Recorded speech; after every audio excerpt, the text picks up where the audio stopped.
Good evening, everyone. You're all incredibly welcome to this week's 120 Dublin Stories with Santa Rita and the Little Museum of Dublin. Now, my wonderful guest this evening is Nigel Monaghan, the keeper from the National Museum of Ireland's Natural History Department and Division, and the Dead Zoo, as many of us anecdotally know it locally.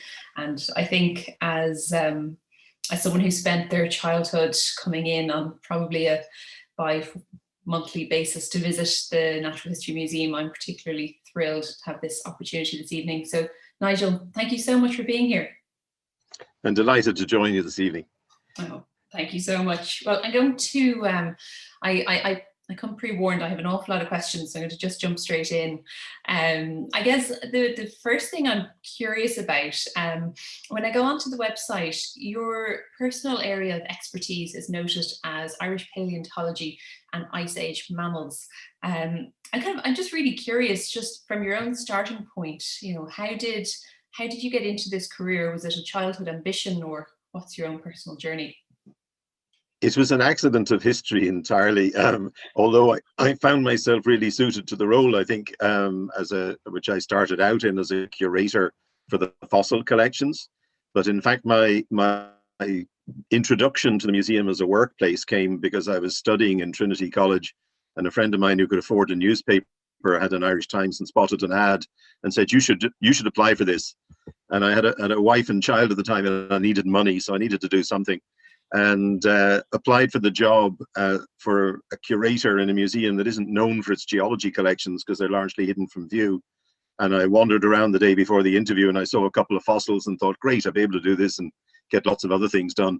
And then I was introduced, once I got the job, to a very large stores behind the scenes with a lot of fossils in the collections.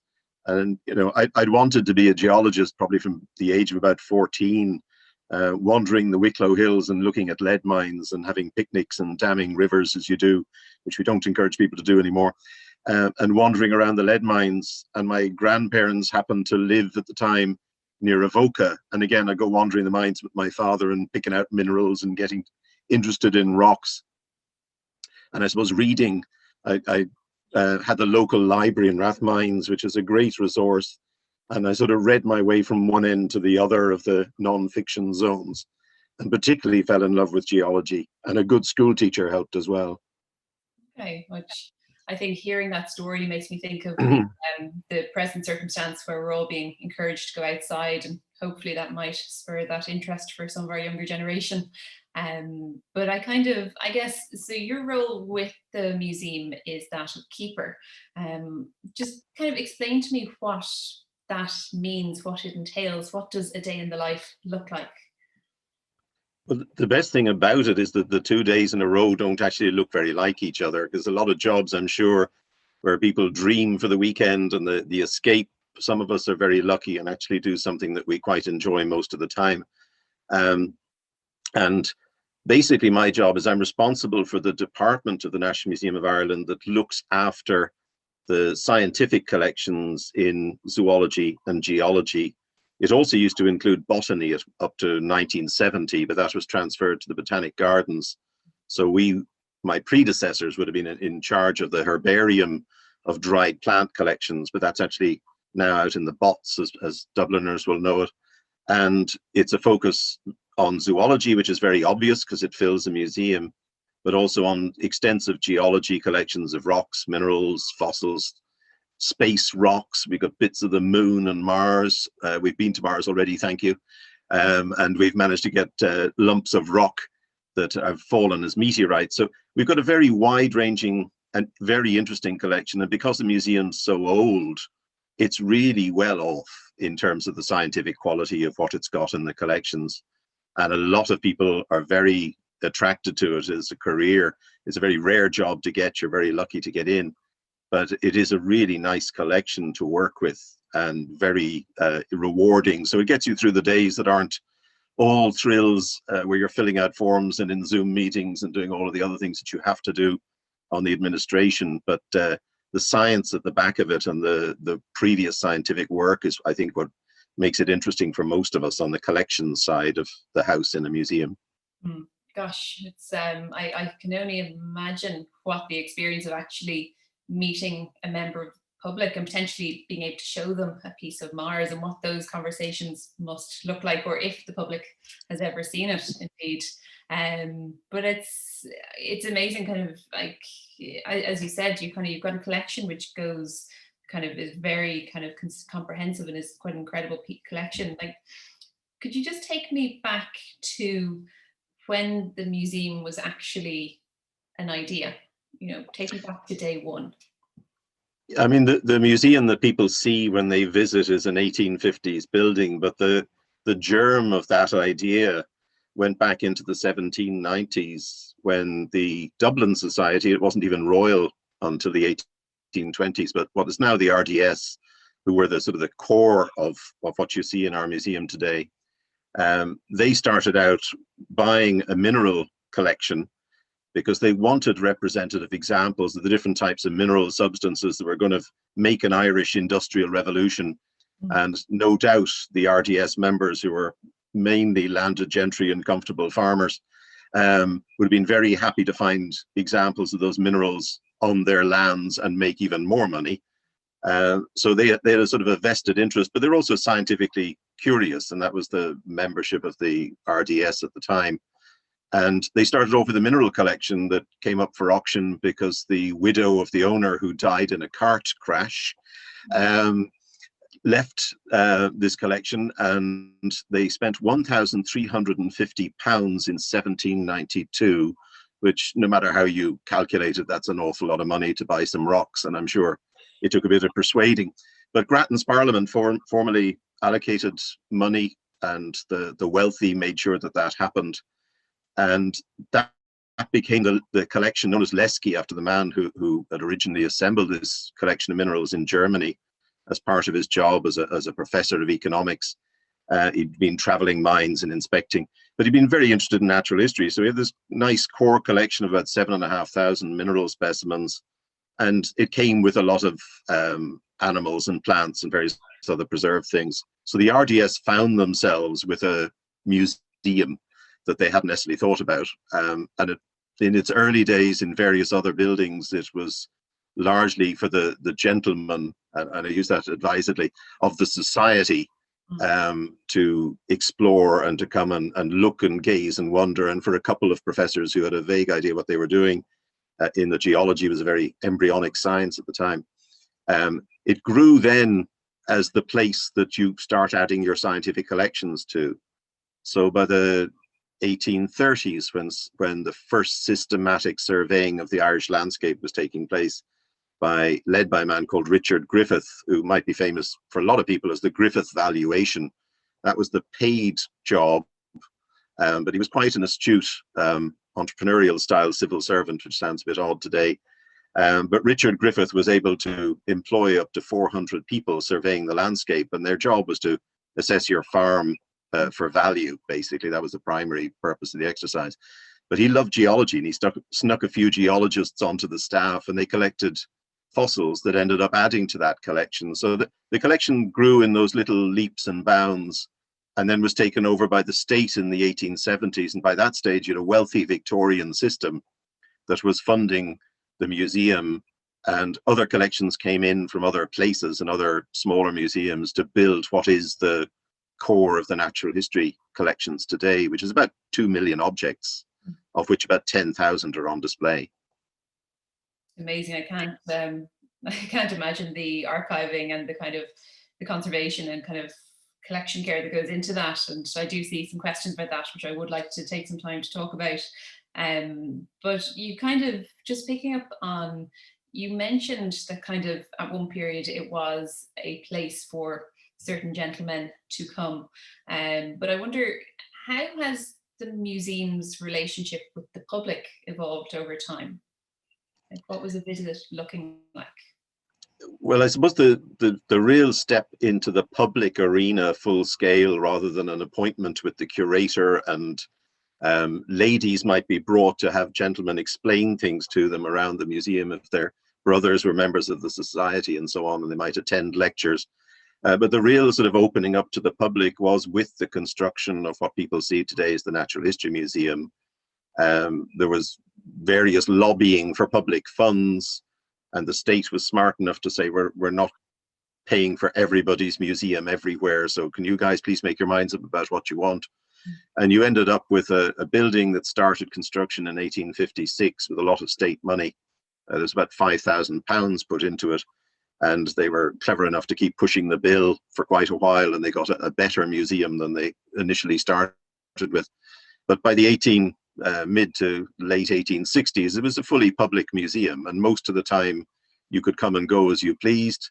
The only minor problem was that the average member of the working class didn't get off very often. So you basically had Sunday afternoons because you worked 6 days a week. Sunday mornings was for religious observances, and that really gave you only your Sunday afternoons off as leisure time. So it steadily grew, obviously, in the late 19th century, partly because it was a deliberate ploy. We need to educate the masses, and we need to educate them for various reasons, not all in their own best interests. We need to have a more civilized society, and we need to have more scientific understanding. So general need to educate people, and also to encourage them and get them excited about the big colonial project that was the British Empire, which is what we were definitely very much a part of at the time. So by those days, it was free admission, and it was all the hours that they could manage as a museum. And in fact, it was only recently that we changed from a closed on Mondays and open the other days of the week to being open 7 days a week. So we just about managed to get open 7 days a week before lockdown. Okay. We will get back to that day again with, I would dare say, with great enthusiasm. But it's kind of, sorry, I'm just wondering. So a number of weeks ago, we had Dr. Rona Mahoney from the National Maternity Hospital talking to us, and she had mentioned what life was like on Merrion Square in 1916, and it's just struck me there. Like, did key events and key milestones in our kind of local history, such as 1916, have an impact on the museum? Almost none. In our particular case, the archaeology side of the museum, which in those days was a totally mixed museum of everything that wasn't the zoology side of the museum, but the Kildare Street Museum that people would know today for archaeology had to close its doors. A member of the National Library was hit by a stray bullet. There's a legendary piece of paper that was pinned to the front door of the Kildare Street Museum in the Irish script telling the people it was closed, and the person who put that up got a fair rollicking shortly afterwards, because that was not an official state decision, and official state decisions are printed and in English, of course. And the most impact that sort of period had, 1916 in particular, was that the director of the National Museum of Ireland as a whole, his son was Joseph Mary Plunkett. And so the father was in total disgrace and lost his job. And so the impact in 1916 for the natural history side was that we lost our boss, who had my job at the time, to go around the corner and run the whole of the National Museum in a bit of a crisis, and had to do that for quite a few years afterwards. Certainly, I've looked through our registers and day books and things like that over the years, and for some major world occasions, no, we catalogued yesterday, we're cataloguing today, more things came in, and you didn't put personal comments very often. There are a few personal comments, but they're nothing to do with the sort of the big sweep of history.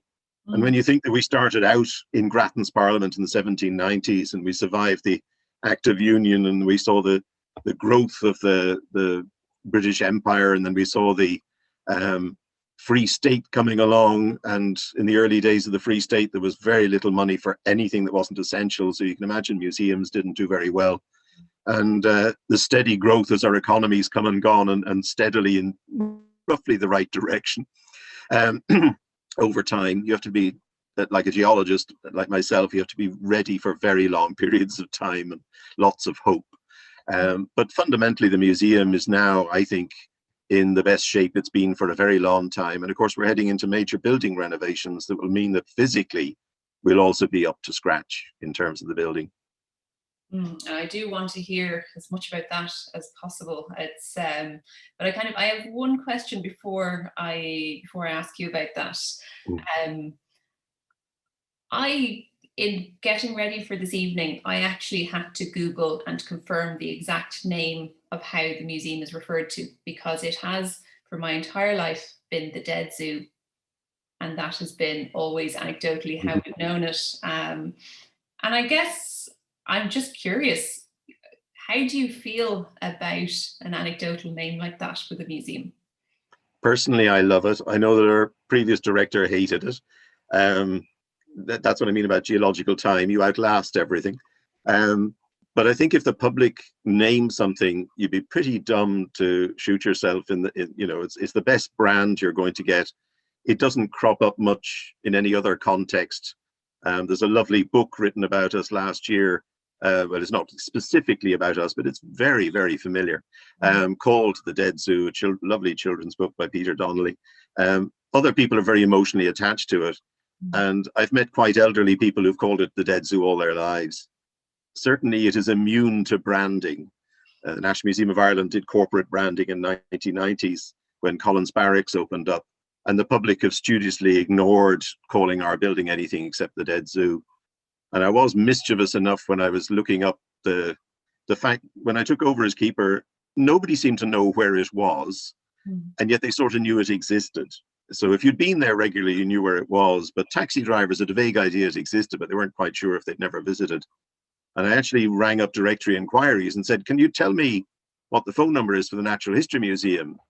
And they had absolutely no idea, but they'd been there 2 weeks earlier. And steadily, we've tried to turn our face more and more to Merrion Square and be established clearly as our own independent face, at least. We are very much part of the National Museum, but you're so lucky that the public care, and they do care quite passionately. They're very careful to tell us if we do anything wrong, or to warn us not to ruin their building, which is not something we're planning to do, but we do totally understand how much people are emotionally attached to it. And in some ways, nostalgia, I think, is one of the things that we do best. People are coming in, remembering being brought in by parents and grandparents, and now they're parents or grandparents themselves. And that feeling of, we're in an interior that hasn't changed in my lifetime, because there's very few interiors, public spaces internally in Ireland, where you're welcomed for free, and it hasn't changed since before you were born.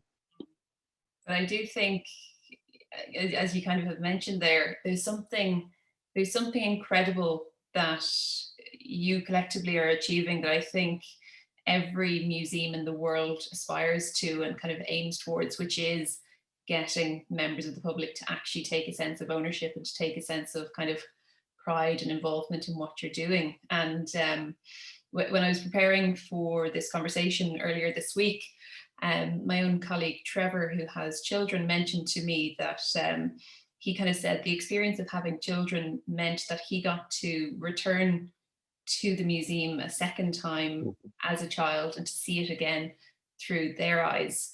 And it kind of, I thought it was a beautiful sentiment, but it just made me kind of wonder, how do you approach the public? How do you approach guests coming in? Like, is there an intergenerational visit? What do you hope a guest will have from their time in the museum? I suppose there's a very simple answer to that, and we do absolutely nothing.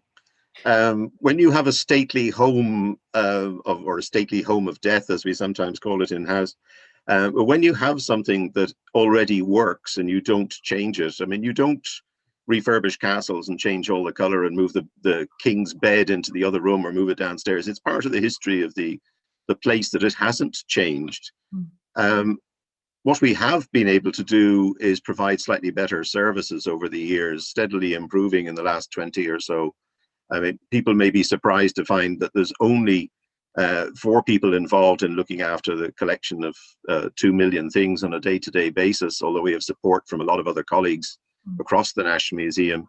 But we only got our first full-time education person in 2001, and we got our first guidebook about the same time, and we got a proper shop about the same time. They're relatively recent things. I think what's changed us most is perhaps that we're open, that we're not aloof. One of the things that struck me first when I took over was walking in and seeing staff shouting and roaring at children, telling them to stop.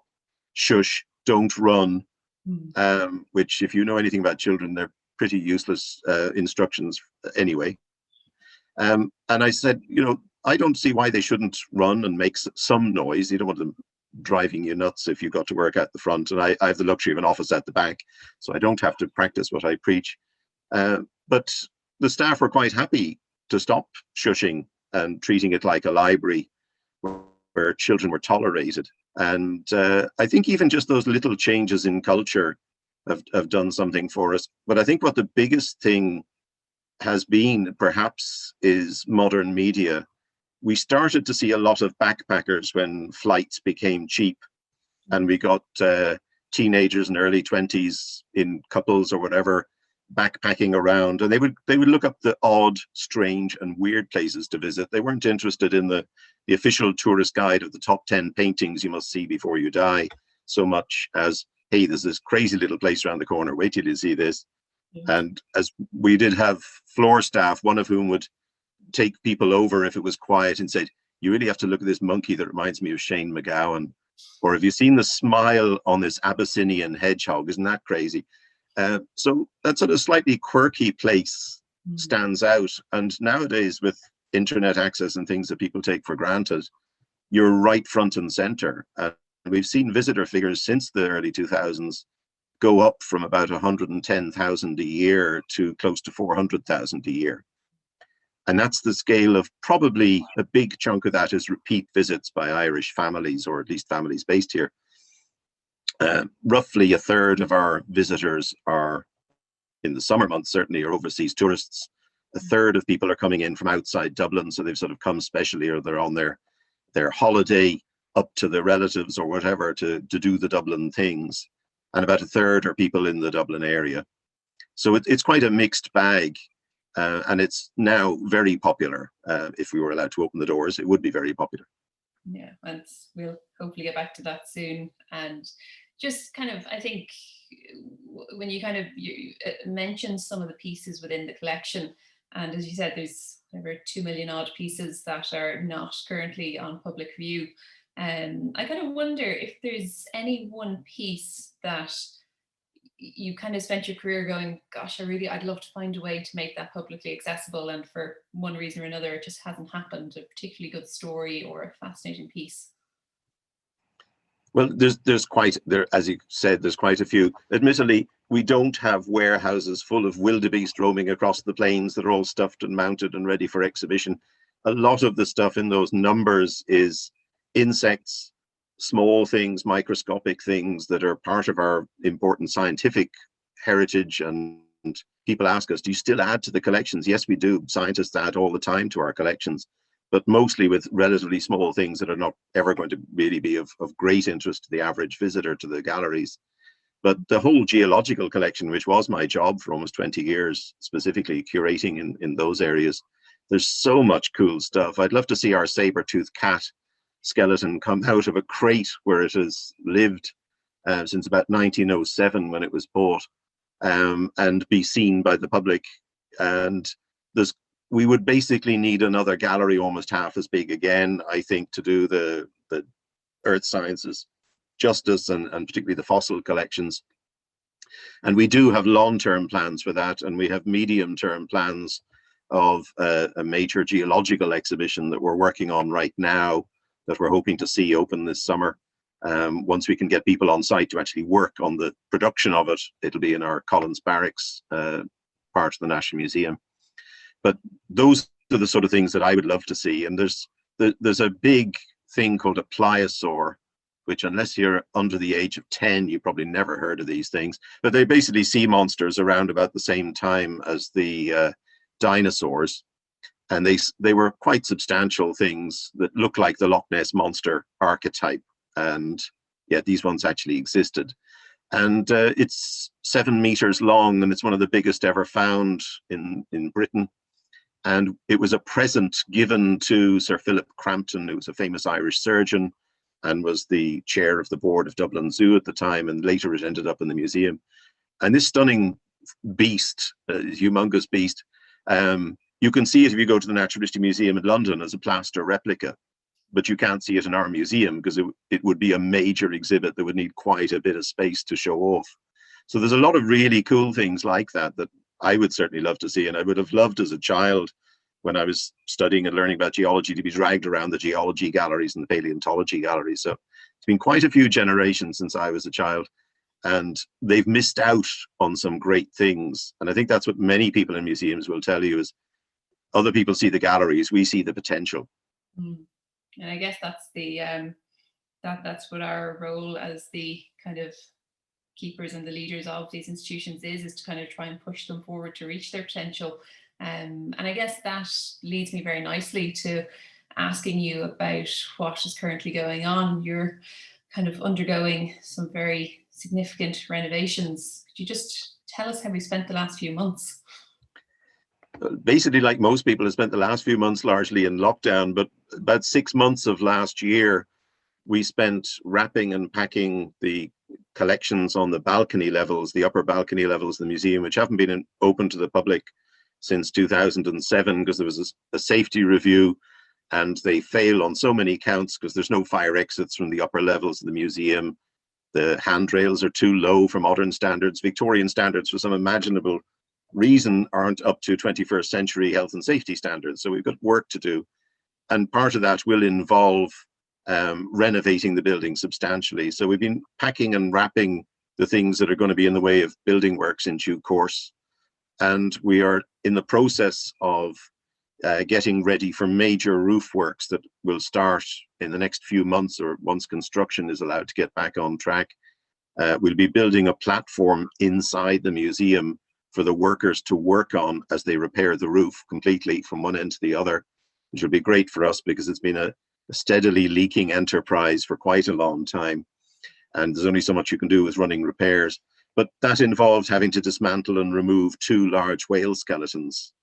That was the most challenging thing because we had to build scaffolding within the museum all the way up and then deal with very heavy weights with COVID, with distancing, with limitations on access and all sorts of other things. So it's the first stages of a fairly substantial, complete renovation of the building, which I'm delighted to see starting. It's amazing. It'll be wonderful for those of us kind of to be able to attend as guests once again, but to see, I guess, the fruits of all of the efforts in what I can only imagine has been quite a challenging experience with all that the pandemic has thrown on top of what I'd imagine is complicated to begin with. And I see we have quite a lot of questions coming through, and just Sure. touch on a few of them now just to make sure we do keep the time for it. Ben is just asking if you could tell us a little bit about your collection care, about what goes into actually preserving and maintaining a collection like yours. It's very diverse is the simple answer. We have 2 general things. One, we try to do what we call preventive conservation. So we make sure that we do very good housekeeping, keep down the moth pests and all the other agents of deterioration. And that's why we're doing so much work in the building.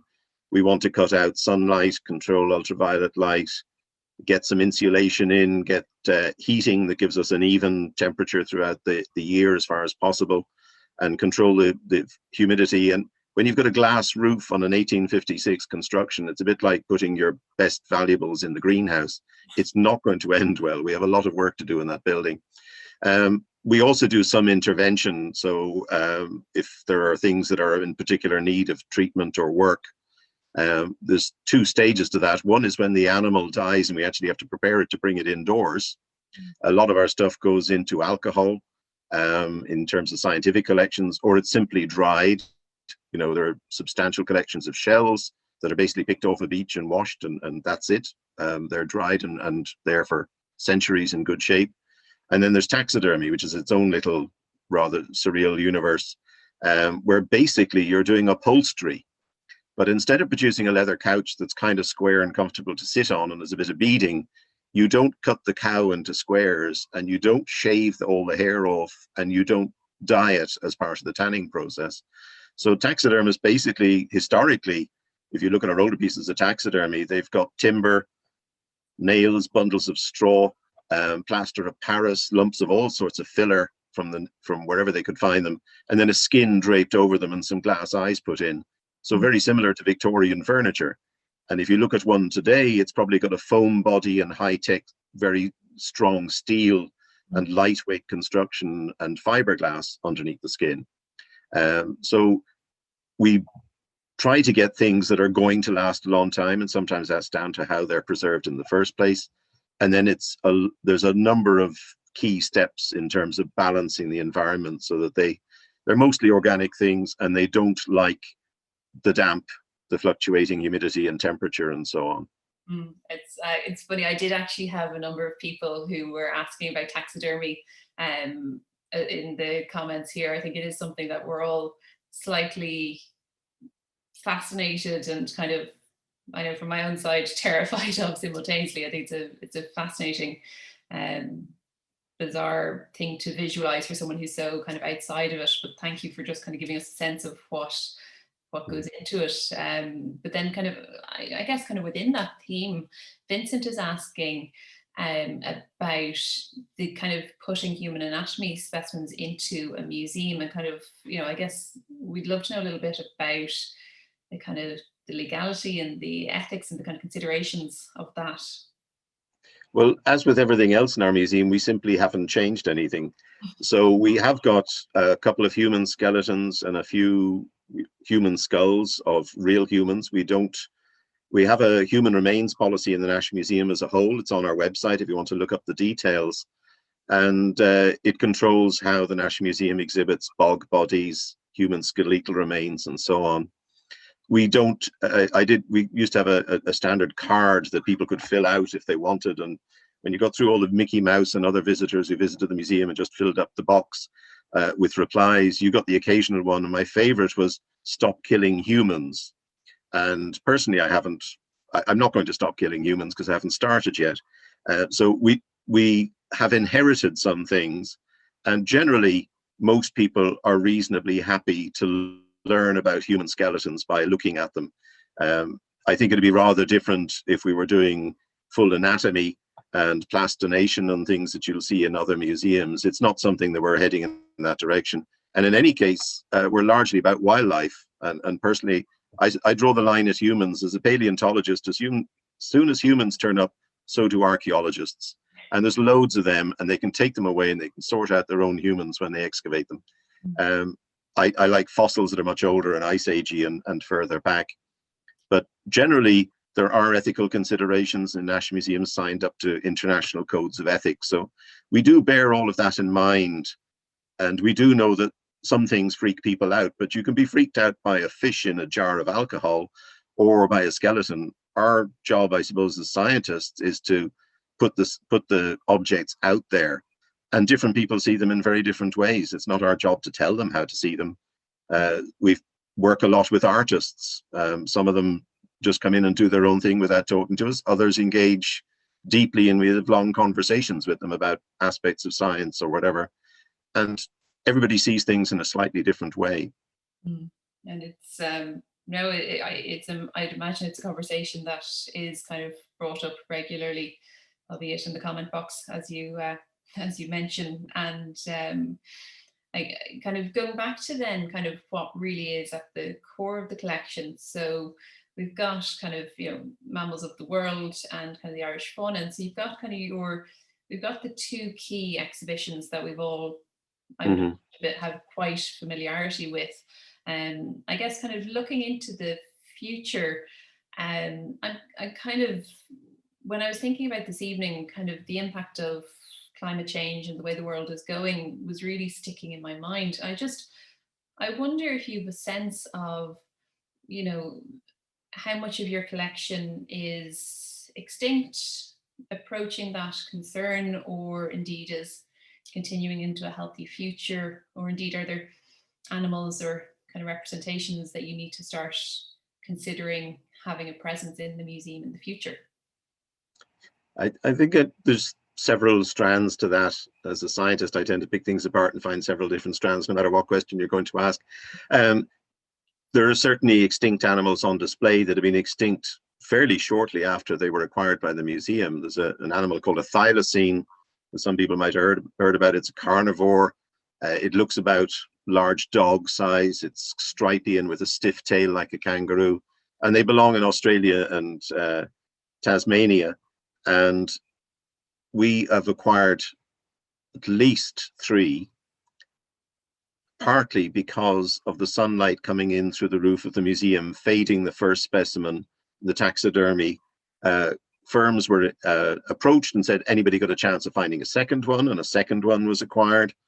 By the time we acquired our third one in the 1910s, they were very scarce. And we had to wait for 2 years before somebody caught and killed a thylacine and supplied it to the museum, because they were almost extinct. And you want to be quick if you want to get the last one. And that would be the culture that I would contrast, of over 100 years ago now. That would have been the job of the keeper at the time, is bid the most to get the animal on the edge of extinction. If I tried to do that, I'd be taken out and taxidermied probably, because it's not what we would want to do at all. But they stand there as an emblem of extinction and a reminder. We have a dodo, the ultimate sort of reminder, because it had a really good marketing company and it did really well. But that's one of about 20 dodo skeletons in the world. That's how lucky we are with the richness of our collection. We had money at the right time to buy certain things that are very rare worldwide. And nowadays we would do that more in our pollinators, in our bees and our wasps and our hoverflies. We have extensive insect collections and they're being added to all the time, and people are doing PhDs on subjects like this and collecting specimens and adding to our collections. And they potentially are going to be things that we will be looking at in great detail in years to come, to say, for example, can you find me a bee from the 1950s? Where do you expect to find a bee from the 1950s in a museum? Has it got the same DNA as a bee today? Are they as diverse? What sizes are they? What else is going on? What's going on with the chemistry? And we're getting cleverer and cleverer techniques. But also something as simple as, what kind of soot was in Victorian Ireland? We can tell you, because we have birds that were shot in Victorian Ireland, and we have city birds and country birds and birds from lighthouses that had just finished migrating and arrived fairly clean and so on. And if you actually want to study the particles of soot from a known date and time, go and examine some of our bird collections. And somebody's actually done that. I thought that was one of the most surreal scientific approaches to our stuff, because we do get used for what I would consider sort of more straight science. We'll get bird illustrators who are doing a book of birds of the world, and they'll want to see exactly how the toes or the beak of that bird look, and they want to draw them really accurately. So you'll get people like that using our collections, or scientists simply identifying species, or nowadays often extracting DNA. And because of the depth and range of our collections, certainly in the areas that would have been British Empire areas historically, we've got a lot of riches in there, and it's really up to the imagination of people who come to do their science using our collections. Sorry, that's just triggered a curiosity in me. So does that mean that hypothetically there's situations where scientists who are working on kind of medical research end up looking at, say, viruses and their relationships to different animals and so forth? This is something that I guess is covered in the media nowadays, that they end up actually engaging with museums to assist in their kind of scientific testing? Well, the one thing that museums give you generally across the board in science is they give you time. As I say, where are you going to find something from the 1950s? Everybody else has thrown the stuff out, cleared it out. Maybe your granny has something, but it's not systematic and it's not necessarily scientific and collected with the information and the data. And really science, as everybody's become a scientist in the last year. 10 years ago, everybody was an economist overnight, and they suddenly lost their fear of mathematics and learned how to count. And in the last year, everybody's suddenly thinking, oh yeah, so this is actually how science works and it's worth knowing. And thank goodness there are some scientists out there. So it's really up to the scientists to go into that deep time, but they do need data, they need scientific facts, and you need to build them into a framework, what we call a theory, or a hypothesis, and you test it and test it. And it's really up to the imagination of the scientists, and some of them come in really left field, and that's where the exciting breakthroughs are. But the advantage of the museums is that although they were collected for curiosity and entertainment, and sometimes amongst members of the Royal Dublin Society to show off against each other, I'll give them my giant deer, then somebody will give them a bigger one. So they were collected perhaps for sometimes very different reasons, but they're still very valuable for modern science. That's it's kind of we potentially have the answer now. What's the question? And I actually, just to go back to a couple of questions, I see Juliana Adelman, the animals lecturer historian, who is asking, what do you think is the most popular exhibit with visitors, and has that changed over the time that you've been with the museum? I asked that actually when I of the staff when I was drawing up the first floor plan to say, give me the top 10 animals, and they go, oh, I can't do that because everybody loves something different. Some people love the really quirky and the mad joke in the corner, and when there's 10,000 exhibits, there's a lot to love, and there's a lot to be repulsed by as well, which is not a bad thing.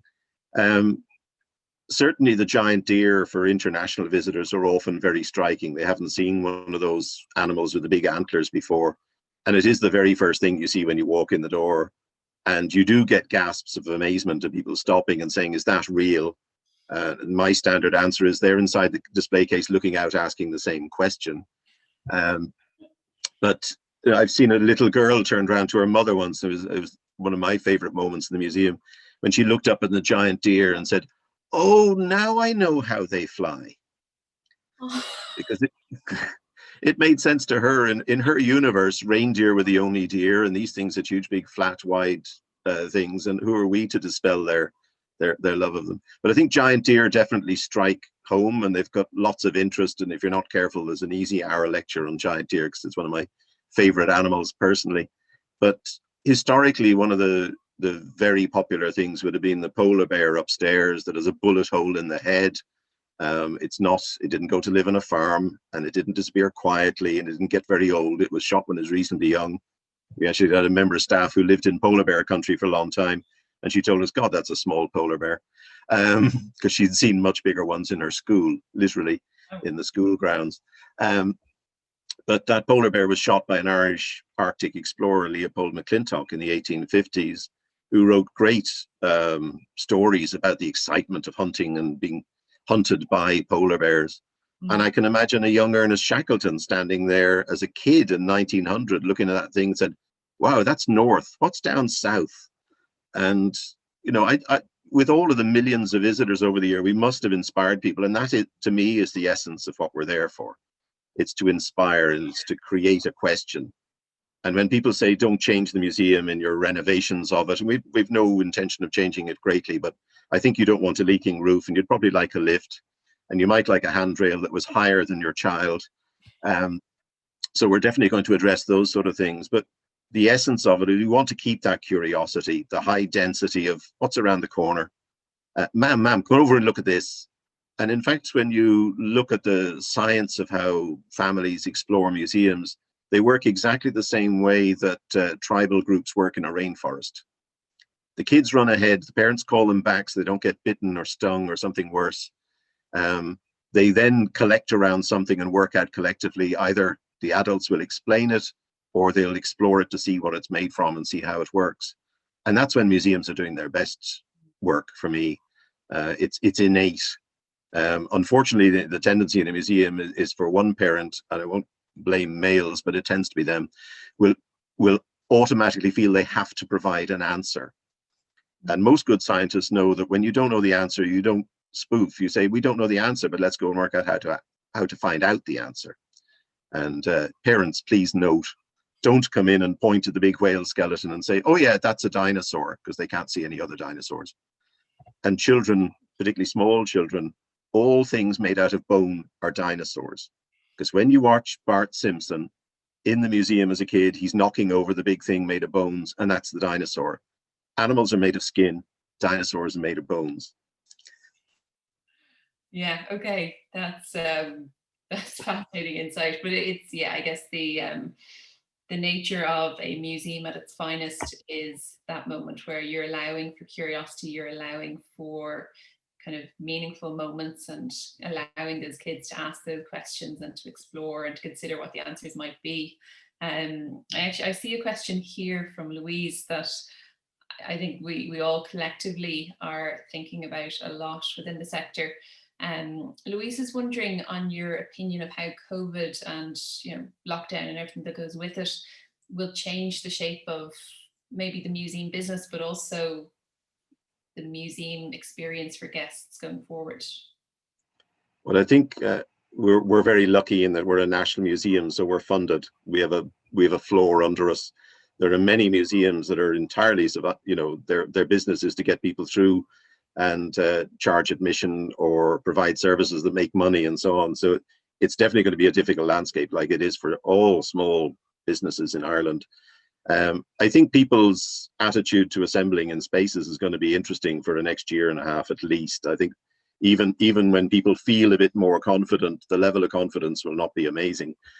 Museums are potentially a relatively safe space to go to because they've usually got a lot of space and you can stay well apart. And in the middle of the last year, we were ticketing and managing crowds and keeping numbers manageable and coordinated. And I think museums can work in that setting, but I think we're moving into a space now that people's attitude to a lot of things, I think, is going to change. But in terms of practicalities for us as a major institution, I think what people will always want to see is the real thing. They'll be sick to death of screens. I think we'll all know that.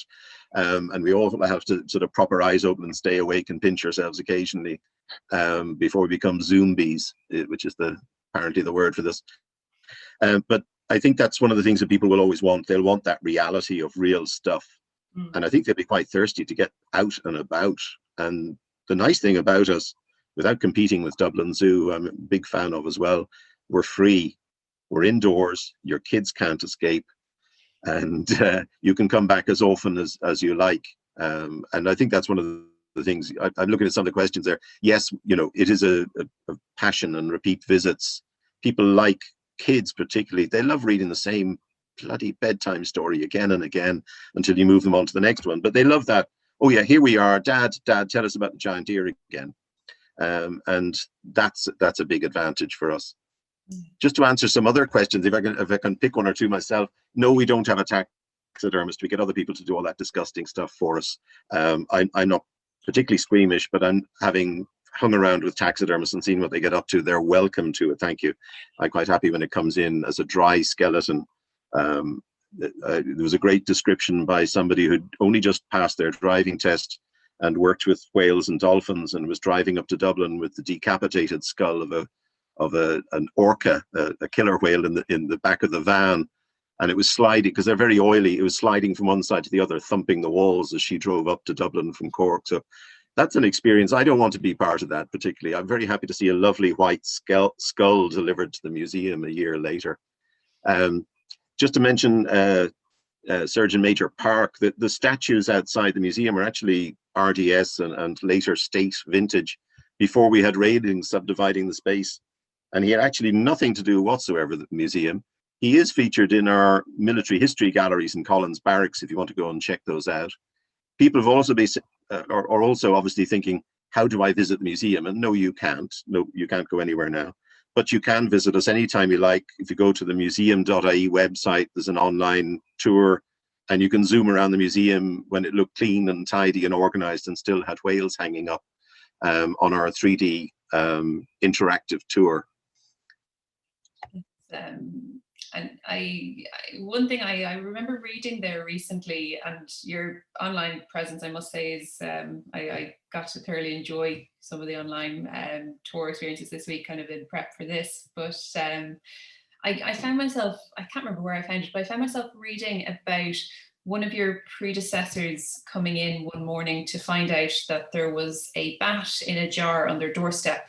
They opened the cage to find that it is in fact a live bat that then proceeds to fly about the place, taking 2 days to capture or to get hold of. And I kind of wonder, in your own kind of time with the museum, what's the most bizarre thing that's been left on your doorstep for you to discover? Well, I can certainly tell you that chiff chaffs don't post well. because we received an envelope, dear sir, please could you tell me what's in the bag? And it was a tiny little bird. But it had obviously been through an automatic mailing franking system. And that's sort of a mangle, and it's not a great thing. And sort of it shook out into a lot of fluff and dust. But we do ask people, please don't send us stuff. I've actually been sent live animals in a tube to ask what they are. Instead of somebody nowadays, it's great.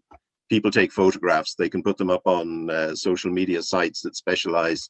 And there's some great Facebook sites in particular. If you're interested in Irish wildlife, stick pictures up, and the nerds amongst us will find somebody or prompt somebody to come up with an answer.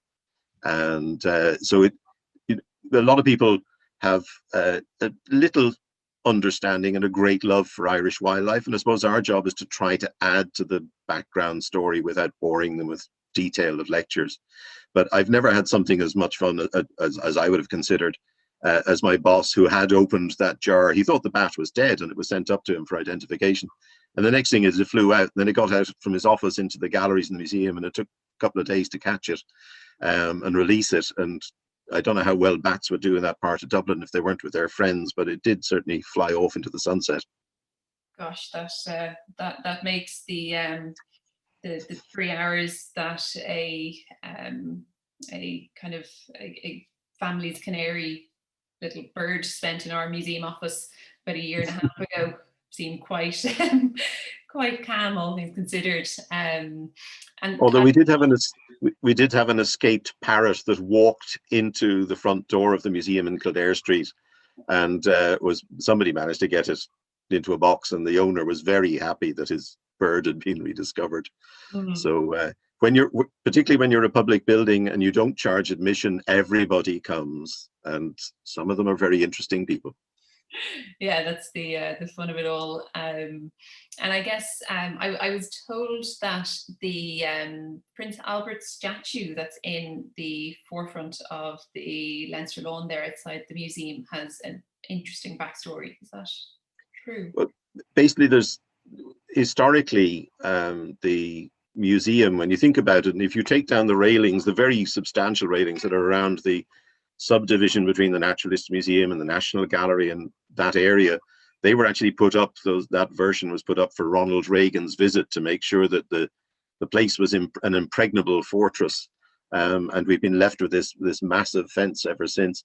But you used to be able to walk freely across those lawns. And there was a statue of Queen Victoria out at the front on the Kildare Street side, a very substantial thing that's now out in Australia. And Prince Albert is skulking in the bushes to a degree, because it seems to, I'm not sure if it's the tendencies of the gardeners and their sympathies, or if it's just that they only get round to cutting the hedge every now and again. But every now and again, you can see Prince Albert quite clearly, pretty close to our wall. And Queen Victoria said she wouldn't visit Dublin until they recognised her beloved, recently dead Prince Albert. And Dublin Corporation were not interested in doing that. They weren't of that mind. You've got to think of the time period leading up to 1916. They weren't doing that sort of thing. But because it was state property, and they were obviously great and good with deep pockets, they actually built that statue of Prince Albert, who's been sitting there ever since, keeping an eye on the naughtier politicians, because the ones who are looking for attention tend to go in the Leinster House side, and the ones who are definitely not looking for attention, that you vaguely recognise from some recent front page, walk in the natural history side. My favourite was one of the politicians on their first day at work who walked into the Natural History Museum and had to be escorted out and shown where the Doyle was. But they wouldn't be unusual there. We had a minister in charge of the museum who wanted to know where it was, and they brought him to his window to point at it. We've tried to raise our profile over the years, and using the brand The Dead Zoo, and promoting and always talking about what we're doing as openly as we can, and making people feel welcome. And nowadays, of course, we've got social media, and we've got so many little snippets and stories. And if you follow us at Dead Zoo Diary on social media, you'll see what we're up to, whether we're dismantling a whale or dismembering a carcass. We'll be there keeping an eye on you. I actually, the social media presence, I think, has been quite an incredible, lovely thing to watch, because you've been very honest about showing the kind of warts and all behind the scenes of what actually goes into taking down the kind of, you know, the whale skeleton as you're talking about, and kind of everything that goes with the renovation projects that are currently unfolding. And so I think we're coming near to the end of our evening. I have two questions I just, for my own personal curiosity, I would love to know the answer to, just as we draw the evening in. I wonder if you look back at, so you mentioned you've been 30 years so far with the museum. When you look at that time, I wonder if there are one or two days that stand out for you. There have certainly been difficult days when our staircase collapsed. We had a section of stone staircase that collapsed. It was behind the scenes, but we did have a teachers group of over 20 people in that space at the time, and that was really tough day. We were very lucky. I think they were very lucky. We're allowed to say that now because the lawyers have all gone away and there's a statute of limitations, but basically it could have been so much worse. But that did help to trigger focus from the public service and the political side generally on getting a move on with renovating the building. It wasn't anything to do particularly with the fact the building was so old. It was some work that had been done many decades, perhaps a century or more earlier, that had weakened the staircase that people obviously hadn't noticed until it collapsed. But there were so many good days as well, because the fun you get, you're dealing with all sorts of nonsense and things from your desk and pushing a mouse around in circles like a lot of people in administration. But you get to travel back in time, and you get to travel around the world, and you get to travel into outer space, and you meet some really amazing people. And you meet the 6-year-old you that's come in with a spar bag and some starfish that weren't noticed in the back of the family car until they made their presence felt. And they're coming in at the end of the summer beachcombing and saying, "What's that? And what's that?" And you can see that spark of excitement. And it's something that science communicators generally are learning. We're not here to raise the next generation of scientists. We want everybody to have a bit of science in them, so they get the idea that I think has come home to a lot of people in the last year, that it's based on facts, it's based on data. The Earth doesn't care about you that much. You really have to care about it. And the Earth is not, it will change its behavior, and you're really going to feel the pain if you don't wake up and behave. And I suppose the one best thing that we do as a museum is you walk in and you see biodiversity in one place. You see an ant, you see a whale, you see the range of everything in nature, because it's a very rich exhibition and a rich collection. And you get a feeling like you do in a zoo that these things don't really belong in a museum. They shouldn't be extinct. They shouldn't have to live in a zoo, but it gives you a passion that you'd like to do something about the way the planet is and make some kind of impact, whether you go home and recycle better or enjoy watching more wildlife documentaries or whatever you do, that you're feeling more engaged with the natural world, even though you've seen it in a stately home of death.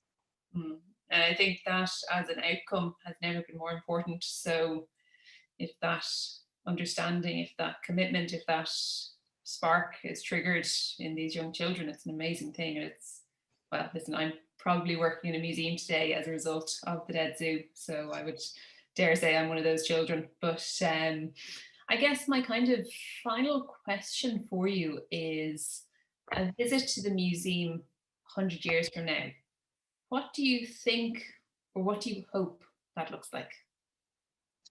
I hope whatever version of it they see, that people are really still looking for real things, because I think that will be even more important. We've got so much virtual stuff at our fingertips. It's a cascade, and some of us are evolving into it, and there's a whole generation growing up completely engulfed in it.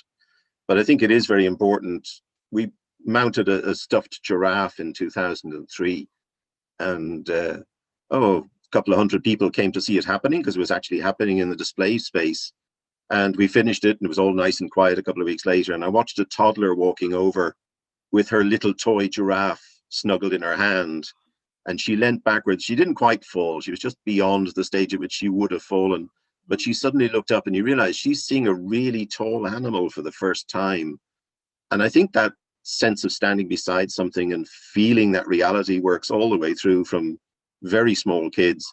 The only sort of museum missing out piece that we have here is that our detection system can't measure people under a meter tall, and I'm sure we'd have much higher visitor figures if we could sort that one out, because it is a very popular place for the very small. But I think it works all the way through, and that's the beauty of it. You can see it in so many different ways.